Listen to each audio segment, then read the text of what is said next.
Once upon a time, there was a Chinese farmer whose horse ran away. All the neighbors came around that evening and said, "That's too bad." And the farmer said, "Maybe." The next day, the horse came back and brought 7 wild horses with it.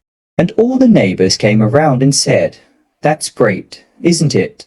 And the farmer said, "Maybe." The next day, his son, who was attempting to tame one of these horses, and all the neighbors came around in the evening and said, "Well, that's too bad, isn't it?"